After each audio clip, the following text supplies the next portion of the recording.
അസ്സലാമലൈക്കും. ഇന്ന് ഞങ്ങൾ ഒരു ചെറിയ രസം ഉണ്ടാക്കാനാണ് പോണത് കേട്ടോ.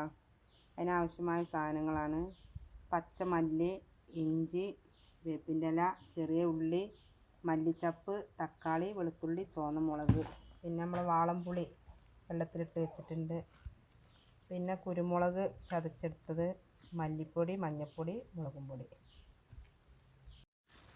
കുറച്ച് തക്കാളി, അതിൽ ചെറിയ ഉള്ളി, ഇഞ്ചി, മല്ലി, വെളുത്തുള്ളി, ഇവ 4 സാധനം ഒന്ന് ചതച്ചെടുത്തിട്ട് വേണം. എന്നാൽ ഞാനൊരു ചട്ടി അടുപ്പത്ത് വെച്ചിട്ടുണ്ട്. അതിലേക്ക് കുറച്ച് വെളിച്ചെണ്ണ ഒഴിച്ചു കൊടുത്തു. ഇപ്പം എണ്ണ ചൂടായി വന്നിട്ടുണ്ട്. കുറച്ച് കടുക് ഇടുന്നുണ്ട്,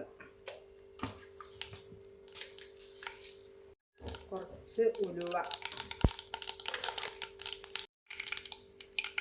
കറിവേപ്പിൻ്റെ ഇല, കുറച്ച് പച്ചമുളക്, സാധനങ്ങൾ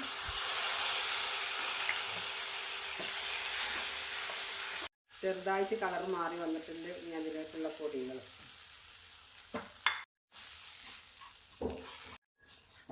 അതിൻ്റെ പൊടികളുടെ പച്ചമണക്ക് മാറുന്ന വരെ ഒന്ന് വഴറ്റി കൊടുത്തിട്ട് ഇനി അതിലേക്കുള്ള തക്കാളി ഇട്ട് കൊടുക്കും.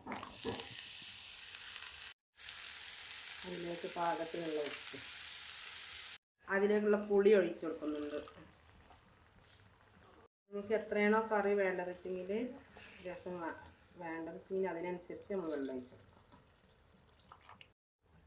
രസമൊക്കെ ഇവിടെ റെഡി ആയിട്ടുണ്ട്. രസത്തിൻ്റെ പണിയൊക്കെ ഇവിടെ കഴിഞ്ഞു. ഇതിലേക്കുള്ള ചപ്പ് പൊതിനയുടെ ഇല ഇട്ടെടുത്ത്, കുറച്ച് സാമ്പാറിൻ്റെ കായംപൊടിയും കൂടി അല്പം ചേർത്ത് നല്ല ഇളക്കി സാമ്പാറൊക്കെ ഇവിടെ റെഡി ആയിട്ടാണ്.